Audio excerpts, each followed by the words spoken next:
Welcome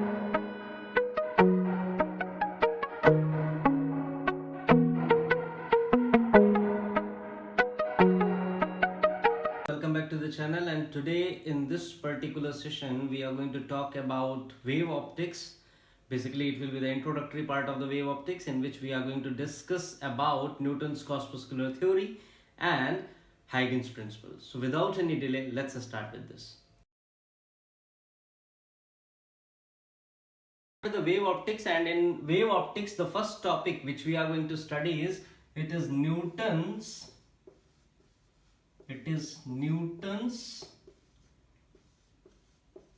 corpuscular theory.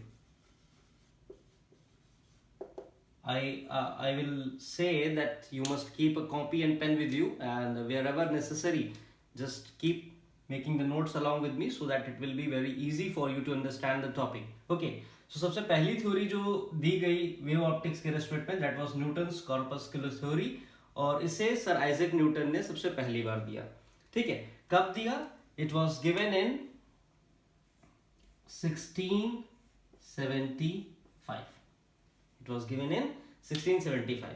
ठीक है, सबसे पहली थ्योरी 1675 में न्यूटन कॉर्पस्कुलर थ्योरी दी गई. अब इसमें कहा क्या गया, देखिए, अगर मैं इस मार्कर की बात करूं तो इस मार्कर को, सारे एग्जांपल मार्कर से ही रिलेटेड होते हैं. मार्कर की अगर मैं बात करूं, आप इस मार्कर को छोटे छोटे टुकड़ों में काट दीजिए, स्मॉल पीसेस में इसे काट दीजिए, और अगर हम उन सारे टुकड़ों को वापस जोड़ेंगे तो हमें क्या मिलेगा? मार्कर ही मिलेगा. आपने छोटे छोटे इसके पीसेस कर दिए और उसके बाद आपने सबको जोड़ा तो आपको क्या मिला? मार्कर मिला. यही बात न्यूटन कॉर्पस्कुलर थ्योरी में कही गई. न्यूटन कॉर्पस्कुलर थ्योरी में न्यूटन ने जो कहा, सबसे पहला पॉइंट इसका क्या था? सबसे पहला जो पोस्टुलेट कह लीजिए या पॉइंट कह लीजिए न्यूटन कॉर्पस्कुलर थ्योरी का था कि जितने भी मटेरियल लाइट एमिट करते हैं वो लाइट ना एमिट करके छोटे छोटे पैकेट्स को एमिट करते हैं, छोटे छोटे टाइनी पार्टिकल्स को एमिट करते हैं, जिन्हें हम कहते हैं कॉर्पस्कल्स. क्या कहते हैं? कॉर्पस्कल्स कहते हैं. तो सबसे पहला पॉइंट जो था वो ये था कि every light source emits tiny particles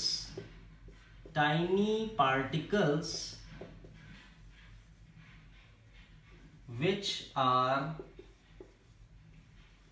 called corpuscles. क्या बोलते हैं? कॉर्पस्कल्स बोलते हैं. ठीक है, कोई भी लाइट मटेरियल हो, चाहे आप बल्ब को ले लीजिए, चाहे सन को ले लीजिए, किसी को भी ले लीजिए, कहा गया कि कोई भी लाइट सोर्स हो वो क्या एमिट करता है? टाइनी पार्टिकल्स एमिट करता है, जिसे हम क्या कहते हैं? कॉर्पस्कल्स कहते हैं. अब ये कॉर्पस्कल्स होते क्या हैं, इनकी प्रॉपर्टी क्या होती है? ठीक है, ये कॉर्पस्कल्स कहा गया कि ये सबसे पहली चीज मासलेस होते हैं, मतलब इनका कोई भी मास नहीं होगा. ठीक है, उसके बाद रिजिड होते हैं.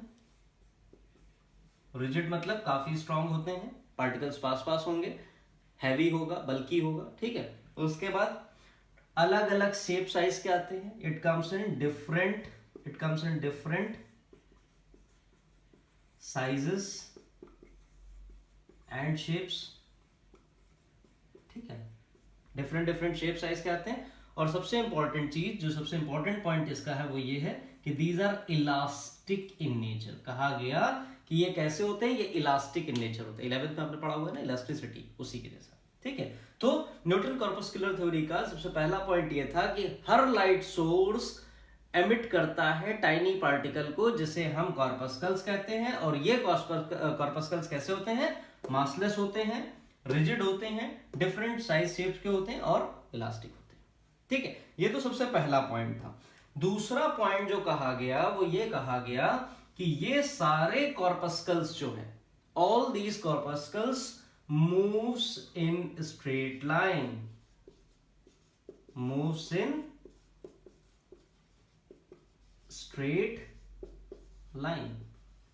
ठीक है, कहा गया ये जितने भी कॉर्पस्कल्स हैं ये सारे के सारे क्या करते हैं? स्ट्रेट लाइन में मूव करते हैं. यानी कि अगर मैं यहां पर ये देखिए, टाइनी पार्टिकल्स बना दूं, ये एक कॉर्पस्कल, ये दूसरा कॉर्पस्कल, ये तीसरा, चौथा, पांचवा, छठा, सातवां, करते करते करते करते एन नंबर ऑफ अगर बना देते हैं हम लोग कॉर्पस्कल्स, तो ये सारे कॉर्पस्कल्स क्या होंगे, ये स्ट्रेट लाइन में मूव करेंगे। स्ट्रेट लाइन में कब मूव करेंगे, जब वन आफ्टर अनदर ये फॉलो करते जाएंगे।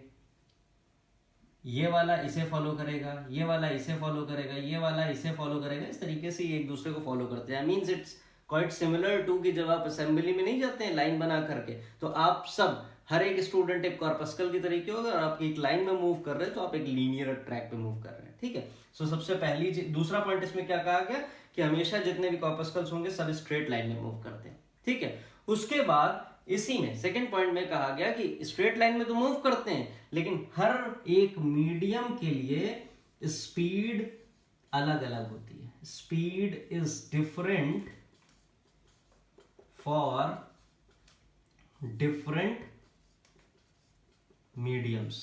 हर मीडियम के लिए स्पीड क्या होगी, अलग होगी। लेकिन यहां पर इन्होंने एक ऐसी बात कही जो कि थोड़ी यूनिक थी।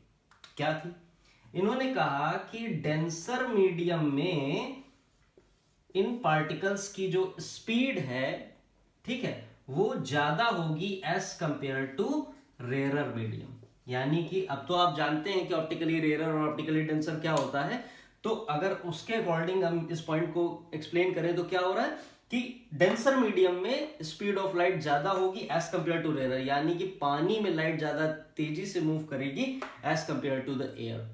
आपको पता है आज की डेट में ये पॉसिबल नहीं है, बट उस वक्त 1675 में जब न्यूटन ने थ्योरी प्रपोज की तो उसमें इन्होंने ये एक पॉइंट मेंशन किया।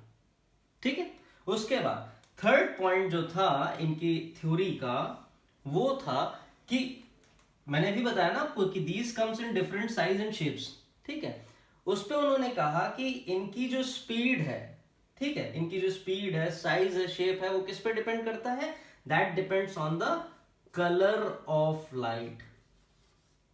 ठीक है, लाइट के कलर पे डिपेंड करता है, यानी कि अगर रेड आप लेंगे तो उसके शेप एंड साइज स्पीड अलग होगी, वायलेट लेंगे तो वो अलग होगा, पर्पल के अलग होगा, मतलब डिफरेंट डिफरेंट। विबग्योर का जो भी आप पैटर्न ले लें, विबग्योर का कोई भी कलर आप रैंडमली पिक कर लें, उसके लिए उसका साइज, शेप, स्पीड सब अलग अलग होगा। तो ये तीन जो थे वो एस्पेक्ट्स थे, पॉइंट्स थे, जो कि न्यूटन कॉर्पस्कुलर थ्योरी में न्यूटन ने प्रपोज किए। अच्छा, इनमें से कुछ पॉइंट्स सक्सेस भी थे, कुछ पॉइंट्स सक्सेस नहीं भी थे, लेकिन इनकी थ्योरी के बाद कई लोगों ने अपनी थ्योरी प्रपोज की, बट किसी भी थ्योरी को वैलिडेशन नहीं मिला।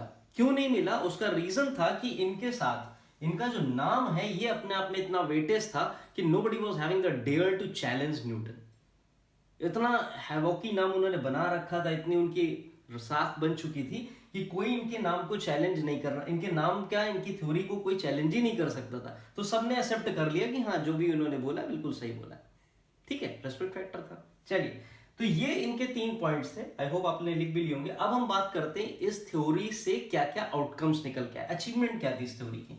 ठीक है, आप हेडिंग चाहे तो डाल सकते हैं, इस थ्योरी के अचीवमेंट्स क्या थे, आउटकम्स क्या थे, कैसे ये थ्योरी सक्सेसफुली कुछ फिनोमेना को एक्सप्लेन कर पाई और कुछ फिनोमेना को एक्सप्लेन नहीं कर पाई। ठीक है, सबसे पहली अगर हम बात करें तो मैंने आपको न्यूटन कॉर्पस्कुलर थ्योरी में एक पॉइंट बताया कि जितने भी कॉर्पस्कल्स होते हैं सबके सब स्ट्रेट लाइन में मूव करते हैं। एग्जांपल मैंने भी आपको दिया। ठीक है, तो जब सारे कॉर्पस्कल्स स्ट्रेट लाइन में मूव कर रहे हैं, यानी कि कौन सा नेचर लाइट का डिपिक्ट हो रहा है, it is depicting rectilinear nature of the light. कि लाइट कैसा मूव करती, रेक्टिलिनियर मूव करती है। आपने 10th क्लास में पढ़ा हुआ है ना, अगर नहीं पढ़ा है तो आप वीडियो देखें, मैंने अपलोड किया हुआ है, आपको मिल जाएगा। ठीक है, light moves in a rectilinear path. Rectilinear means straight path, जैसे ये है ना, ये देखिए ये मार्कर स्ट्रेट। और कॉर्पस्कल्स में भी क्या था, स्ट्रेट मूव कर रहे थे, एक के बाद एक के बाद एक। अभी मैंने बनाया था, ये देखिए। ठीक है, तो this is showing the rectilinear nature. Second one Newton corpuscular theory जो एक बेसिक फिनोमेना है लाइट का, that is reflection. Reflection of light को इजीली एक्सप्लेन कर ले रही। कैसे, देखिए, रिफ्लेक्शन ऑफ लाइट को Newton corpuscular theory exactly explain कर ले गई। कैसे, देखिए, ये मान लीजिए कोई एक सरफेस है और लाइट के कैसे मूव करेगी, कॉर्पस्कल्स में मूव करेगी। तो ये हमारे क्या हो रहे हैं, कॉर्पस्कल्स आ रहे हैं। ठीक है, कॉर्पस्कल्स आएंगे तो ये जहां इस सरफेस से टकराएंगे तो क्या होगा, यहाँ पे क्योंकि ये कैसे थे, इलास्टिक नेचर के थे, तो यहाँ पे जो कोलिजन होगा वो कैसा होगा, वो इलास्टिक कोलिजन होगा। इलास्टिक कोलिजन होने की वजह से ये क्या होंगे, ये रिबाउंड कर जाएंगे इस तरीके से। सो अगर आप देखें कहीं ना कहीं तो आज आप पढ़ते हैं कि ये इंसिडेंट रे है, ये रिफ्लेक्टेड रे है, बीच में एक नॉर्मल होगी, तो ये कहीं ना कहीं तो इस चीज को एक्सप्लेन कर लेगा। ठीक है, उसके बाद थर्ड, रिफ्रैक्शन ऑफ लाइट।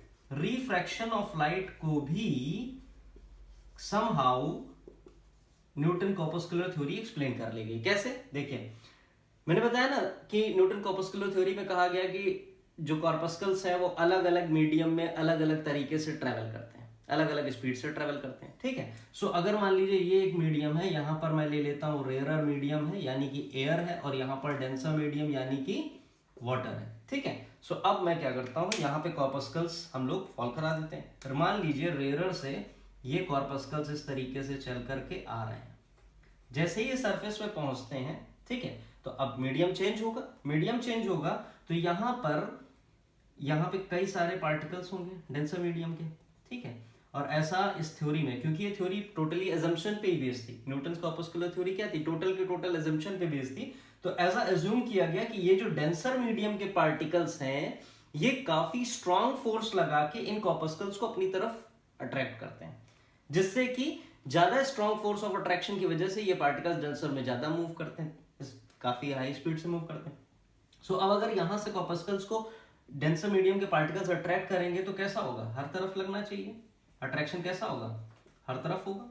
ठीक है, तो अगर मैं कहूं कि इनका रिजल्टेंट, तो इनका रिजल्टेंट क्या होगा, suppose this is a homogeneous medium, अगर ये होमोजीनियस मीडियम है तो सारे पार्टिकल कैसे होंगे, सेम होंगे। सेम होंगे तो सारा का सारा फोर्स कहाँ लगना चाहिए, नीचे की तरफ। ठीक है, एक्चुअल पाथ क्या होना चाहिए था, यूं होना चाहिए था, क्योंकि ये अट्रैक्शन है। ठीक है, ये जो डेंसर मीडियम के पार्टिकल्स ये अट्रैक्ट कर रहे हैं कॉर्पस्कल्स को, तो ये काफी स्ट्रॉन्ग अट्रैक्शन है, तो ये एक्चुअल पाथ यूं ना होकर के क्या हो जाता है, ये थोड़ा सा इधर की तरफ मुड़ जाता है, जो आप पढ़ते हैं ना बेंडिंग टुवर्ड्स द नॉर्मल, वो यहां से आ गया। ठीक है, सो समहाउ वी कैन से कि रेक्टिलिनियर पाथ का प्रोपगेशन हो या फिर रिफ्लेक्शन ऑफ लाइट हो या रिफ्रैक्शन ऑफ लाइट हो, ये तीनों के तीनों फिनोमेना एक्सप्लेन हो गए किससे, न्यूटन कॉर्पस्कुलर थ्योरी से। लेकिन क्या फिनोमेना एक्सप्लेन नहीं हो पाए, इंटरफेरेंस नहीं हो पाया, पोलराइजेशन नहीं हो पाया और डिफ्रैक्शन नहीं हो पाया। क्यों, क्योंकि लाइट को न्यूटन ने तो क्या कहा, न्यूटन ने तो लाइट को केवल इस तरीके से कॉर्पस्कल्स के फॉर्म में माना। ठीक है, तो उससे केवल ये तीन फिनोमेना ही एक्सप्लेन किए जा सके। ठीक, अच्छा, इसके बाद क्योंकि इनको कोई, ये थ्योरी बहुत दिन तक चलती रही, कोई चैलेंज नहीं कर पाया, बट समहाउ हुआ क्या, इन 1850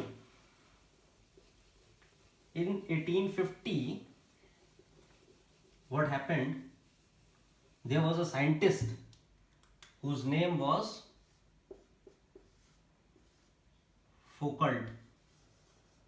Okay, there was a scientist whose name was Foucault. It's not Foucault, it's Foucault. हाँ, Foucault था। ठीक है, it was Foucault. ठीक है, 1850 में Foucault साइंटिस्ट ने क्या किया, इन्होंने एक्सपेरिमेंटली प्रूफ कर दिया कि लाइट हमारी जो है वो डिफरेंट मीडियम में डिफरेंट स्पीड से ट्रेवल करती। बिल्कुल सही बात है जो न्यूटन कॉर्पस्कुलर थ्योरी में कहा गया, लेकिन वहां पर क्या कहा गया था, वहां कहा गया था कि डेंसर मीडियम में लाइट की स्पीड क्या होगी, ज्यादा होगी एज कंपेयर टू रेयरर, जिसको फोकल्ट ने टोटली क्या कर दिया, गलत साबित कर दिया। एक्सपेरिमेंटली फोकल्ट ने 1850 में प्रूफ कर दिया कि लाइट की स्पीड रेयरर मीडियम में ज्यादा होती है डेंसर मीडियम से, और ये वही दौर था जहां से न्यूटन की थ्योरी चैलेंज होना शुरू हो गई। उससे पहले काफी थ्योरीज आ चुकी थी लेकिन वैलिडेशन नहीं मिला था, मैंने भी बताया आपको वैलिडेशन नहीं मिला था, लेकिन 1850 के बाद जैसे ही ये फोकल्ट ने प्रूफ कर दिया कि रेयरर में स्पीड ज्यादा होती है एज कंपेयर टू डेंसर, तो वहां से बाकी थ्योरीज को जो वैलिडेशन नहीं मिला था उन पे भी काफी काम हुआ और उन्हें भी वैलिडेशन धीरे धीरे मिलने लगा। ठीक है, उस प्रोसेस में जो सबसे पहली थ्योरी आई वो आपकी थी हाइगन्स थ्योरी। ये एक डच साइंटिस्ट थे। ठीक है, हाइगन्स थ्योरी आपकी आई, ये एक डच साइंटिस्ट होते थे। Huygens wave theory of light या थ्योरी ऑफ लाइट एक ही चीज है। ठीक है, अब देखिए हाइगन्स ने अपनी थ्योरी में क्या कहा। हाइगन्स की थ्योरी में सबसे पहली बात जो कही गई, जो सबसे पहला पॉइंट कहा गया, वो कहा गया कि light is basically grammatically light is a mechanical wave. अच्छा, अब अगर लाइट मैकेनिकल वेव है, okay, if light is a mechanical wave then obviously it will need some medium. ठीक है, अगर वेव मैकेनिकल है, ठीक है, लाइट अगर मैकेनिकल वेव है तो मैकेनिकल वेव की वजह से क्या होगा, it will need a medium, requires medium to travel, requires medium चाहिए ट्रेवल होने के लिए। तो यहाँ पे एक सबसे बड़ा इंपॉर्टेंट पॉइंट ये उठ करके आया कि सपोज अगर ये हमारा सन है, ठीक है, ये हमारा सन है और ये हमारी अर्थ है, तो इनके बीच में तो कोई मीडियम है नहीं, आपको पता है वैक्यूम है पूरा का पूरा।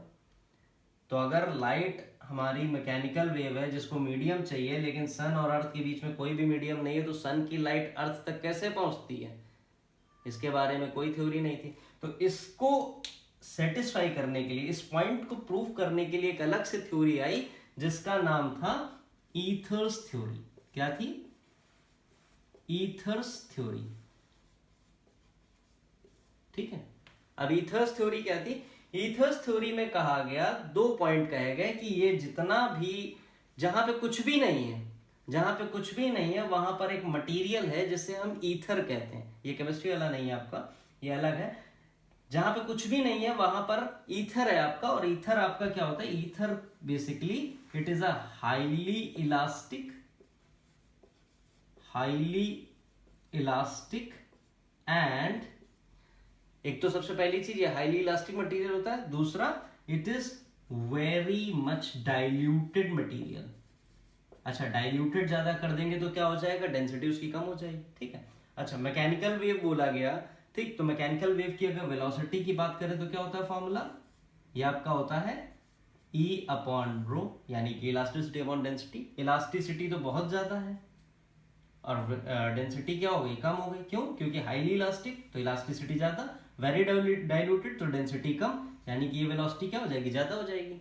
तो इसी फिनोमेना को उन्होंने यूज किया कि इन दोनों के बीच में एक मटेरियल है जिसे हम ईथर कहते हैं, जो कि हाईली इलास्टिक नेचर का है और वेरी डाइल्यूटेड है। तो अगर ये फॉर्मूला हम यूज करते तो इलास्टिसिटी ज्यादा है, डेंसिटी कम है, स्पीड उसकी ज्यादा हो गई, तो लाइट रे आराम से सन तक आ जाती है। काफी दिन तक ये थ्योरी मानी भी गई, कई लोगों ने इसको माना, कई लोगों ने इसको नहीं भी माना। ठीक है, so this was your basically Huygens theory of light. ये सबसे पहली बात हाइगन्स थ्योरी ने लाइट पे कही।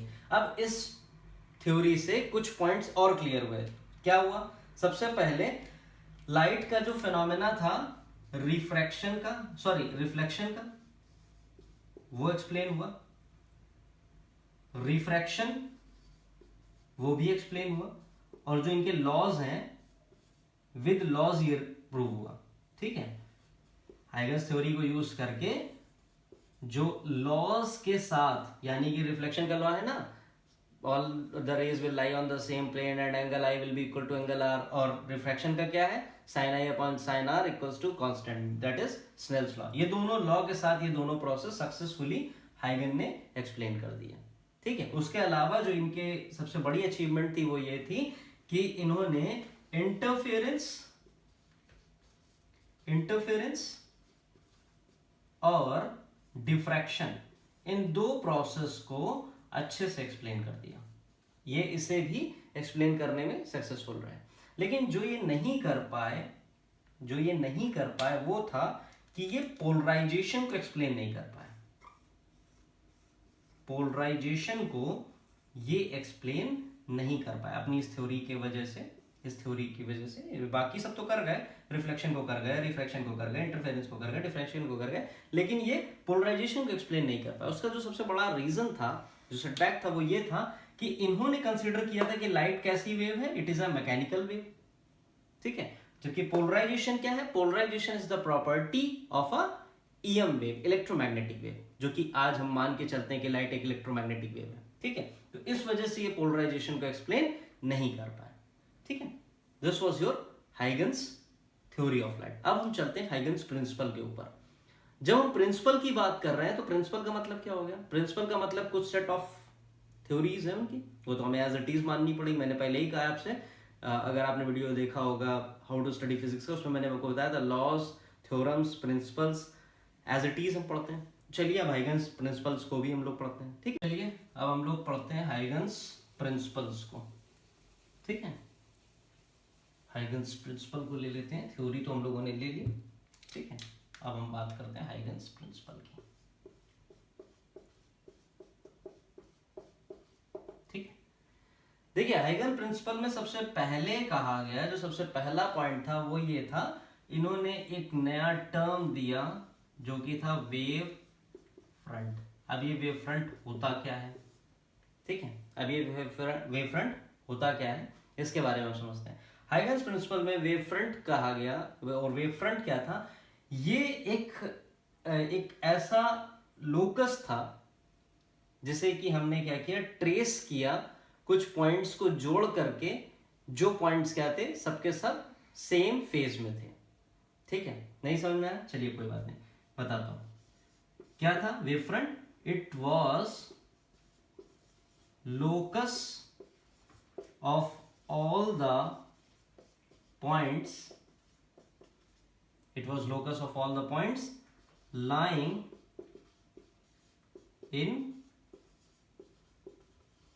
same phase, ठीक, सेम फेज में लाई कर रहे सारे पॉइंट्स का लोकस था। कैसे था, देखिए हमने वेव को कैसा माना हुआ है, वेव को हमने माना हुआ है मैकेनिकल वेव है, मैकेनिकल वेव है, so we can consider y equals to a sin omega t plus kx, ठीक है।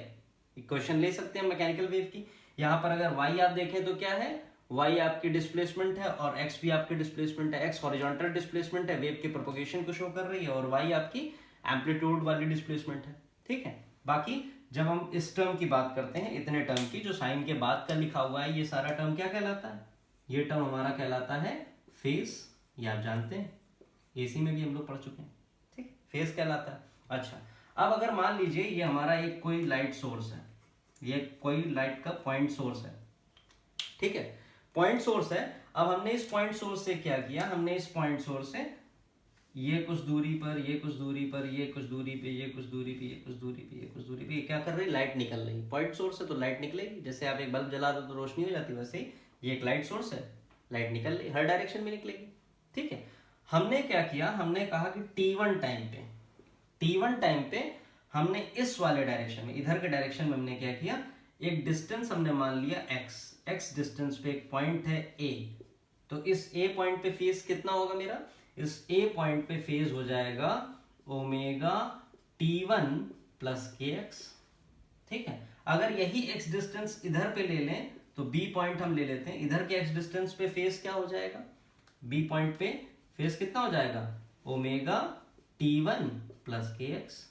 इसी तरीके से यहाँ C पॉइंट पे, D पॉइंट पे, E पॉइंट पे, F पॉइंट पे, कहीं भी आप निकालें तो x x x x, हर जगह x, ठीक है, हर जगह x, ठीक।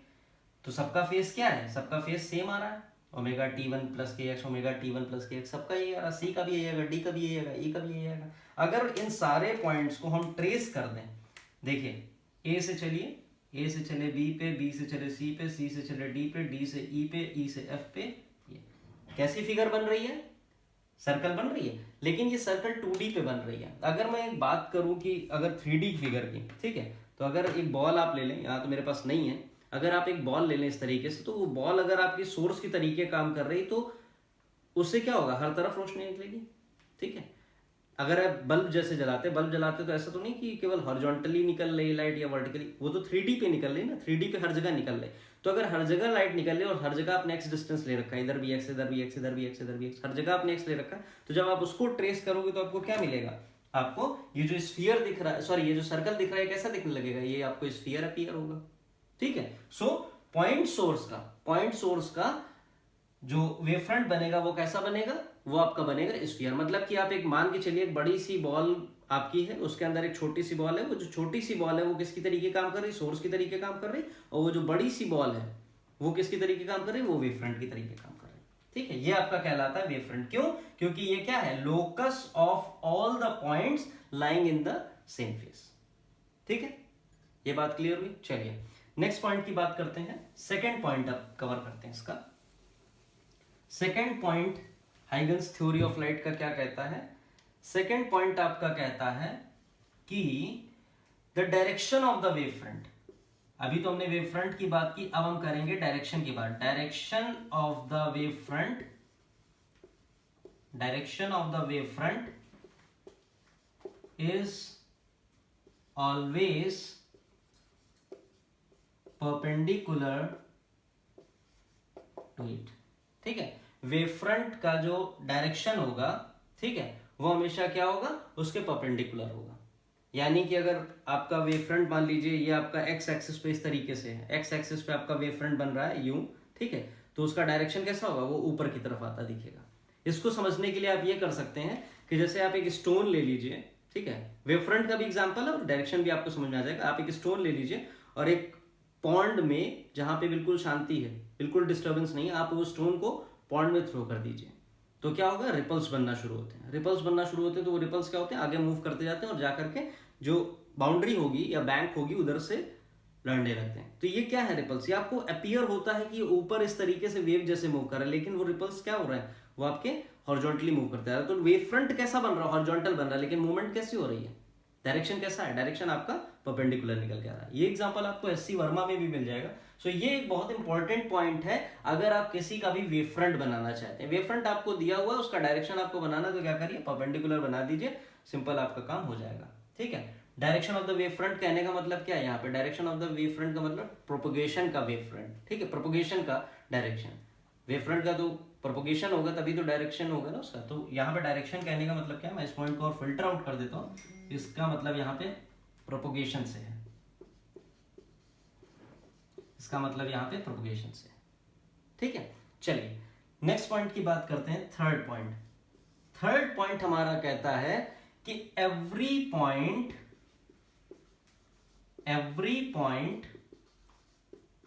On the wave front will give rise to secondary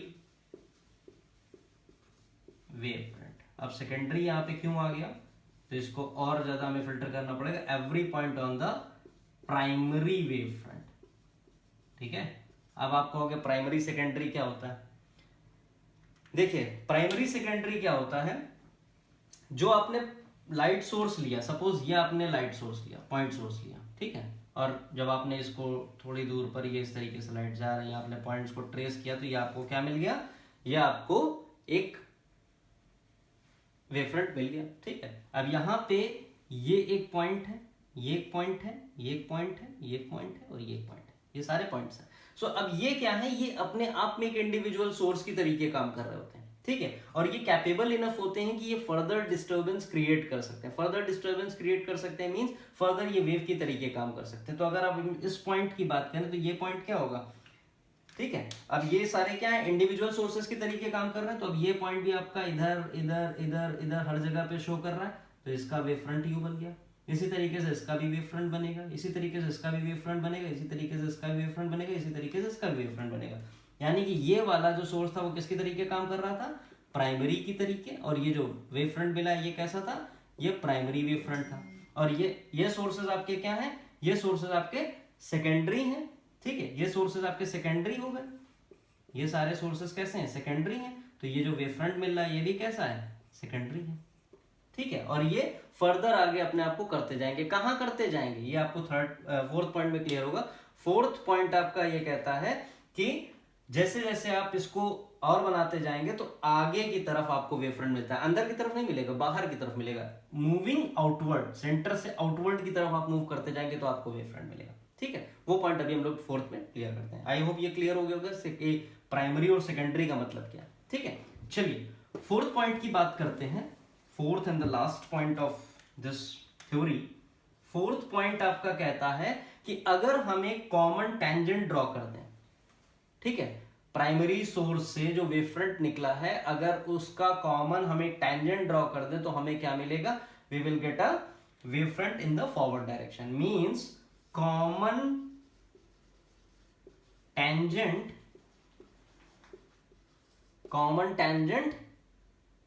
to secondary wave front will give direction of new wave front। देखिए इसको समझते हैं कैसे। ऊपर का मैं रब कर दे रहा हूं क्योंकि आई होप आपने लिख लिया होगा इसे। देखिए हमने क्या किया, हमने ये सोर्स लिया S, ठीक है, और ये हमारा बन गया एक प्राइमरी वेव फ्रंट, ठीक है। अब इस वेव फ्रंट में क्या होगा, इस वेव फ्रंट में कई पार्टिकल होंगे जो कि सेकेंडरी सोर्स की तरीके काम करेंगे, ठीक है, ये सारे हो गए आपके। अब ये क्या हो रही, वेव मूव कर रही, सपोज किससे मूव कर रही, v वेलोसिटी से मूव कर रही है। कितने टाइम पे मूव कर रही है, t टाइम पे मूव कर रही है, तो हर जगह इक्वली पहुंचेगी ना। रिपल्स जो बनते हैं वो इक्वली तो मूव करते हैं हर डायरेक्शन में। तो ये v वेलोसिटी से मूव कर रहा है और t टाइम में मूव कर रहा है, तो कितना डिस्टेंस ट्रेवल किया, हर पार्टिकल सोर्स से जो वेव निकली वो हर पार्टिकल पे कितना डिस्टेंस ट्रेवल कर रही है, इतना। तो यहाँ से यहाँ तक का डिस्टेंस क्या हो गया, ये भी vt हो गया। यहाँ से यहाँ तक का क्या हो गया, ये भी vt हो गया। यहाँ से यहाँ तक का क्या हो गया, ये भी vt हो गया। यहाँ से यहाँ तक का vt same is here also, यहाँ से यहाँ तक का भी vt, ठीक है। ओके, अब हम क्या करें, अगर यहाँ पर vt डिस्टेंस पे हम क्या करें, इस तरीके से आर्क्स बना दें। यहाँ पे सोर्स पे आप कंपास रख करके अगर vt डिस्टेंस की आर्क आप हर तरफ बनाएं तो ये क्या होगा, ये आर्क आपकी बन गई। अब इन आर्क से आप क्या करिए, कॉमन टेंजेंट ड्रॉ करिए। तो मैंने तो पहले ही बना दिया है। ये कॉमन टेंजेंट अगर आप इस तरीके से निकालते चले जाएं, इस तरीके से, ये देखिए कॉमन टेंजेंट्स आपकी आ रही हैं। अगर ये कॉमन टेंजेंट्स को आप कनेक्ट कर दें तो ये क्या देंगे आपको, ये आपको आगे का वेव फ्रंट देंगी। किसमें, मैंने कहा ना यहाँ पे लिखा हुआ है direction of new wave front, तो direction of new wave front क्या मिल गया, ये आपको न्यू वेव फ्रंट मिल गया। अब इसी तरीके से आप और करें तो आगे ये पार्टिकल, ये पार्टिकल, ये पार्टिकल, ये पार्टिकल, ये पार्टिकल भी कुछ डिस्टेंस, इनकी भी आप आर्क बना दीजिए इस तरीके से, और इन्हें जब आप कनेक्ट करेंगे तो आपको फिर से एक नया वेव फ्रंट मिल गया। सो क्या हो रहा है, कंटिन्यूसली आपको वेव फ्रंट्स मिलते ही चले जा रहा है, ठीक है। So this was your Huygens principle. इसके भी हाथ पे एक और चीज होती है कि टाइप्स ऑफ वेव फ्रंट की हम बात करते हैं। जैसे पॉइंट सोर्स के लिए पूरा स्फेरिकल बना था, अगर सारी पैरेलल रेज है, सपोज ये 3 मार्कर्स को मैंने क्या किया, ये सारी पैरेलल रेज की तरीके काम कर रही, सारी कैप से एक तरफ है ना, ये देखिए सारी कैप से एक तरफ है और ये सारे के सारे इस तरीके से हैं। तो अगर इनका वेव फ्रंट बनेगा तो कैसा आएगा, इनका वेव फ्रंट अगर आप बनाएंगे तो ये सारे पॉइंट्स को आप ट्रेस करेंगे तो कैसा मिलेगा, स्फेरिकल रेक्टेंगुलर वेव फ्रंट आपको मिलेगा कि एक रेक्टेंगल से फॉरवर्ड डायरेक्शन में मूव कर रहा है। ये सारे क्या करेंगे, रेक्टेंगल से बनाएंगे, फॉरवर्ड डायरेक्शन मूव करता हुआ। या इसको आप समझ लीजिए, ये बेटर रहेगा आपके लिए, डस्टर को समझ लीजिए। डस्टर से आप समझ सकते हैं कि अगर ये डस्टर मूव कर रहा है फॉरवर्ड डायरेक्शन में तो क्या लग रहा है आपको, अगर आप इधर से देखें, इधर से देखिए तो आपको अपीयर होगा कि एक रेक्टेंगल या स्क्वायर आपकी तरफ चल करके आ रहा है। तो ये क्या है, ये एक तरीके से वेव फ्रंट है। ये जो ये पूरा डस्टर एक वेव की तरीके काम कर रही है और ये इसका फ्रंट है। तो वेव फ्रंट एक तरीके से क्या हो रहा है, ये आगे चल के आ रहा है, ठीक है। सो इसका कैसा बन रहा है, सारी रेस कैसी है, पैरेलल है, सब पैरेलल है, और पैरेलल का जो वेव फ्रंट बन के आ रहा है वो कैसा दिख रहा है आपको, वो रेक्टेंगल या फिर क्यूब, ठीक है।